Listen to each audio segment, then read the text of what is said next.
Hi everyone, in this tutorial I'm going to show you how I made this torn paper effect using vector masks in Affinity Designer for iPad. I provided everything I'll be using to create this mini aesthetic collage, including 2 torn paper brushes and a selection of vector masks. You'll find everything in a link in the description below.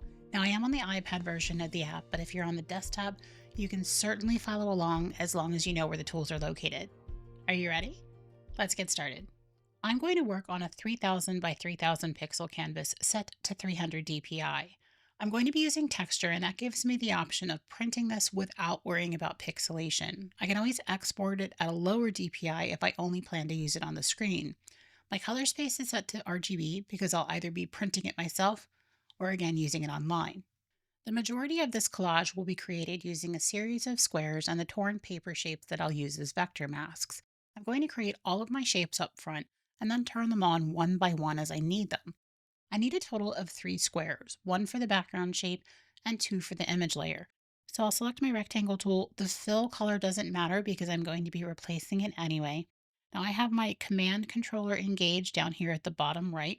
If you don't, you can go up to the Documents menu and choose Toggle Command Controller. I'm going to move my finger so I'm over the Shift and Command key on the command controller, and I'll just drag up a perfect square from the center.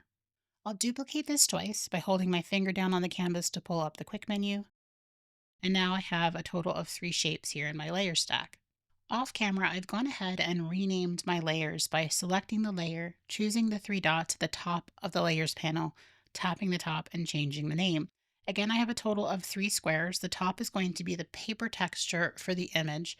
The second layer will be the image itself, and then the third will be the background shape behind everything. I'm going to turn off the texture layer for now. I want to add a stroke to the outside of the image layer. It's going to look like an old photograph with an off-white border. So I'll go to my color studio and select the stroke. And in my swatches, I'll just choose this off-white color.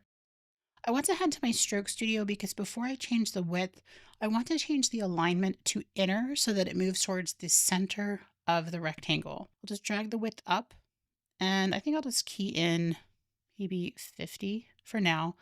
And I'm going to toggle on Scale with Object. Turn that off for right now because I want to start with my background shape first. I'm going to use a vector mask to create the torn paper, and then I'll use the gradient tool to add a craft paper fill to that. I'm going to create the vector mask by going up to the Documents menu and choosing Place. And from my files, I'm going to choose this transparent torn paper file, torn paper 6, and I'll just drag it out. This is actual torn paper that I've scanned in at a very high resolution, and when I zoom in, you can see that it not only has the jagged edges, but it also has some of that nice paper pulp to it. And when I use this as a mask, it's going to add that to this gray square. I'm just going to drag the top up just a little bit. Now I want this to be a vector mask, not a regular clipping mask. If I were to move it down to the right on the layer, that's going to be a regular clipping mask where it's just clipped inside. And you can see that by me dragging it around. What I want to do instead is take it and drag it to the left so that it's over the thumbnail for my background layer, and you'll see it light up in blue when you have it right where it's supposed to be.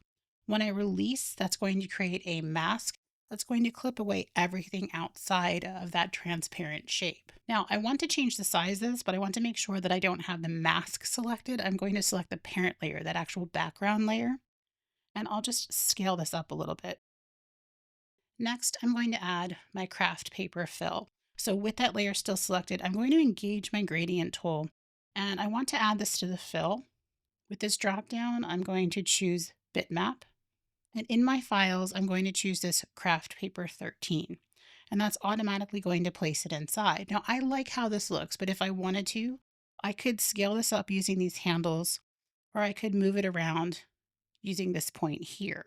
Once all of my shapes are in place, I'm going to add shadows to everything for dimension, but for right now, I'm going to leave this as is and move on to the image shape. I feel like this image layer might be a bit too big, so I'm going to select it and once again engage Shift and Command on the command controller and just scale it down from the center. Now I need to adjust the stroke on that because I had set scale with objects, so it's dropped down to about 42 pixels. I think I actually want to make it a little bit bigger than I did before. I'm going to key that in as 60 pixels to make it a little bit thicker, and I think that looks good. So now I can go ahead and create my vector mask. Again, I'll go up to the top and I'm going to choose place. And from my files, this time I'll choose torn paper 2. And what I want to do is have this look as if it's torn on the right and the bottom, but I want that border to remain. So I've turned snapping off. I'm going to drag this corner up so that it matches the other corner. Sometimes snapping can get in the way of that, and I'll just drag it right there. Once again, I need to create a vector mask, so I'll drag this down over the thumbnail for that image layer. And when I release, my vector mask is in place. So right now I have the mask selected. I want to go ahead and select the image layer because one final thing I want to do before I add my texture layer is to add the image. I only want to add the image to the gray area here. I don't want to cover the stroke at all. So I'll select my gradient tool. I'll make sure that fill is selected. And this time I'll grab it from the stock studio. So I'll go into the stock studio and I'm going to key in vintage typewriter. And in the Pixabay category, I like this third one. Now, obviously, I need to scale this up. So I'm going to use these handles. If I hold my finger down, it'll keep it straight. I think that's good right there. I'm just going to move it up a touch.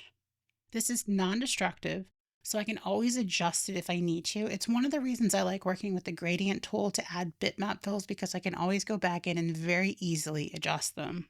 All right, now that the image layer is done, I'm ready to add the paper texture on top. Again, I want this to look like an old photograph.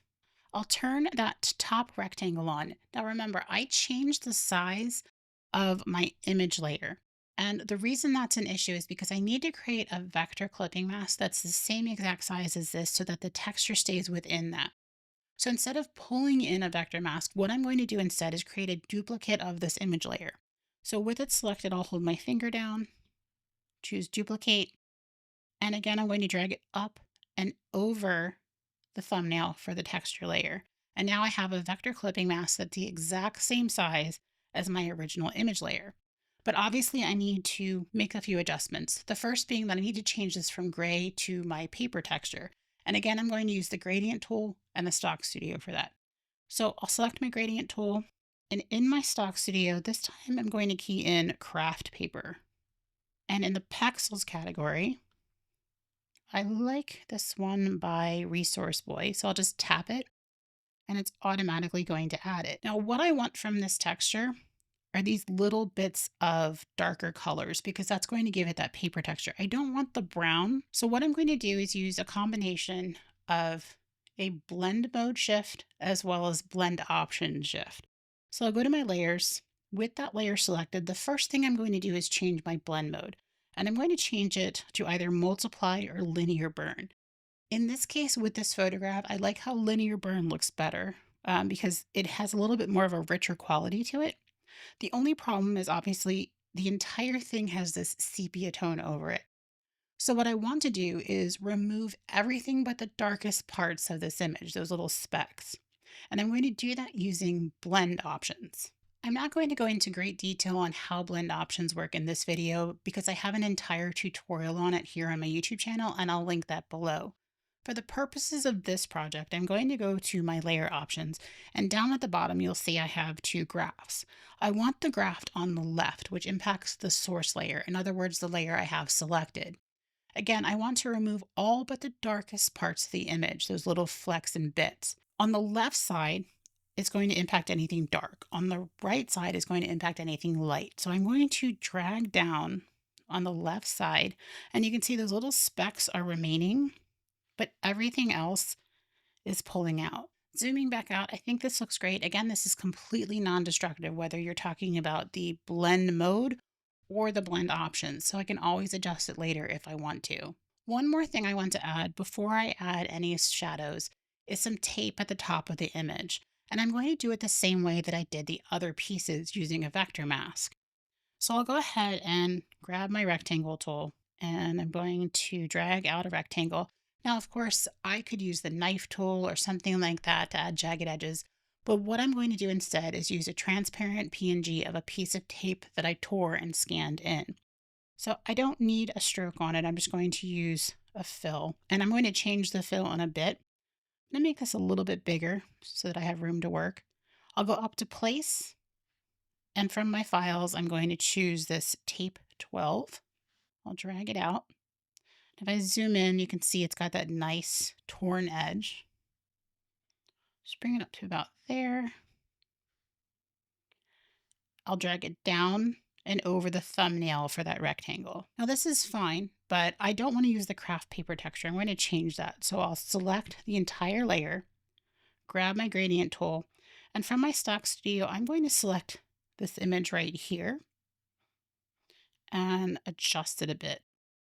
I think I'm also going to drop the opacity somewhat so it looks a little bit transparent. I'm going to make some final adjustments to these before I put shadows in place, just so that I can have everything where I want it to be before I do that. I think I'm going to make this image a little bit bigger. So I'm going to grab both the image and the texture layer. And again, I'm just going to drag out from the center, make it just a touch bigger, drag it down, and then I'll just move my tape layer. Make sure you grab the layer itself and not the mask. All right, now that my main shapes are in place, I'm going to use the Effects Studio to add some shadows. Whenever you're adding shadows for realism, you want to think about what the depth of the object would be like in real life. Is it a really thick object, like a thick piece of wood, which would have a very deep shadow? Or is it thin like this, like a piece of paper that would have a much tighter shadow closer to the object itself? In this case, all three shapes are some form of paper. So I want to add a shadow that's going to give it dimension, but not necessarily depth. I don't want it to look like they're floating. I'm going to start with the background piece. I can create the shadow on one and then copy and paste it to the others. So I'll select that shape, go to my effects, and I'm going to toggle on outer shadow and then tap to get the contextual menu along the side. Again, I don't want to go too far, but I'm going to bring the offset down a bit and I'll bring the radius up. I just need to blur it out. And I think that's looking good. I can always come back in and adjust it. I'll go ahead and make sure that layer is selected, and I'm going to hold my finger down to get the quick menu, select copy. I'm going to group up my texture and image layer so I can add the effect to the entire thing. So I'll hit group, go back up to my edit menu here and choose paste effects. And that's going to paste that exact shadow so I don't have to start over again. Now, very likely I'm going to end up having to adjust this because I'm going to be adding some pulp underneath. And if you've ever torn paper and have some of that white pulp left over, you know that the shadow is not going to be this deep. So what I want to do is with that layer selected and the contextual menu engaged, I'm going to bring the radius down and I'm going to bring the offset down a lot. I just want a slight shadow along the edge just to show that it's separated from what I'm going to add later. I can always adjust this, but I'm going to leave that as is for right now. And then finally, I want to select the tape layer and do the same thing. I'm going to paste effects. Now, this is way too deep of a shadow for this tape. It looks like it's floating on top. So I'm going to bring the offset down all the way, and then I'm going to bring the radius down a bit. All right, those are in place, and I'm ready to add the rest of the elements to the collage. I'm going to start with the paper tears, the white pulp behind the edges here. I'm going to do that using the two torn paper brushes that I provided in that download link in the description. So these are two image brushes that I've created for the designer persona. You can import them either by going up to the burger menu at the top of the vector brushes and choosing import brushes, or you can go to the logo in the Live Docs menu and choose Import Content. Either way, it's going to put it in the right place. Now, these are not infinitely scalable vector brushes because raster images are used to create them. The reason I like working with them, though, is that you can use nodes and the Stroke Studio to adjust them, which I'm going to use to place some torn paper pulp behind the image layer, and they're going to mimic those ragged bits of white paper that are left behind whenever you tear thick layered paper. Now with these brushes, I can either use my pen, pencil, or vector brush. I personally prefer using either the pen or the pencil, but use whatever you're most comfortable with. Now with the pen or pencil, you can't select the brush first. You have to place your stroke and then add the brush. I'm going to grab my pencil. I'm just going to start drawing a line that sort of follows the line here. And I'm not going to go the entire length here. I'm just going to stop right about there. I'll make sure my layer is selected, go to my vector brushes, and then just tap one of them. And it's going to replace that stroke with that image brush. So I just need to use the nodes to place this. The first thing I'm going to do though is drag this down beneath that group with the texture layer and the image because I want it to sit behind. Then I'll grab my node tool. Now you can see that this is set up in the Stroke Studio with a rounded cap. So the node is sitting a lot further from the edge. What I want to do is change that to butt cap. That's going to bring the edge of my image a little bit closer. It makes it a little bit easier to work with. Just drag that down. And I can add nodes where I want if I want to tuck it up. And maybe bring this one up. I can also use the handles. In addition, I can go in and use the width slider on the stroke, or I can use the width tool to make changes. So if I want to add something here and maybe drag those in, I can do that. And then finally, you can also flip this. These are created so that you can use both sides. If you don't like the jagged edge on this side, just grab your node tool and reverse the node and you're going to get the other side. So I'm just going to drag these out until I like where they're placed. I kind of flipped them around by accident, so I'm just going to fix that. You can also delete nodes by using the trash can at the top. And then once I've done that, I want to complete the rest of this. So I'm going to deselect that. Once again, grab my pencil tool. Just add the last part of it. I'll select that and change the brush. I'm going to go ahead and do the rest of this, including the right side, and I'm going to speed it up and I'll see you on the other side.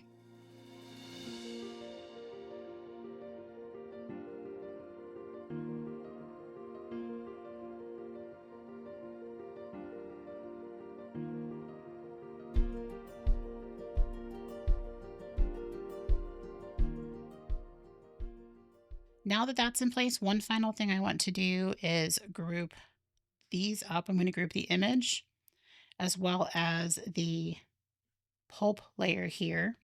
And I want to add one larger shadow beneath the entire thing because this would be a much thicker piece. So I still have that selected. I should be able to do paste FX, which I can.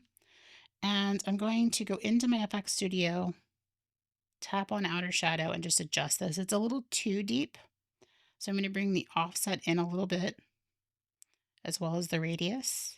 My last step is to go up to the place function, and I'm going to grab the leaf shape from the files. This is just a leaf shape that I pulled from Unsplash, and I isolated it from its background using the new object selection tool, the machine learning tool in Affinity Photo. So I'll just drag this up to the top.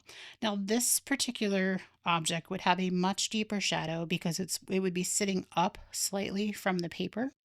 So I'm going to place the effect, but I'm going to adjust it a lot. I'll grab the outer shadow contextual menu and I'm going to bring the radius up and bring the offset up. And that's it. Using just a few scanned torn paper shapes, some drop shadows and texture, you can create a simple but dimensional aesthetic collage with just a few vector shapes. If you have any questions or suggestions for tutorials you'd like to see here on my channel, let me know in the comments below. If you like my teaching style, check out my full-length classes on Skillshare or my own learning site, The Creator Collage. I actually have an upcoming class on how to create the brush you saw me use in this video coming up. I've linked both sites below. I have lots more Affinity tutorials and more coming to the channel, but in the meantime, you might want to check out one of these two next. Thanks for watching.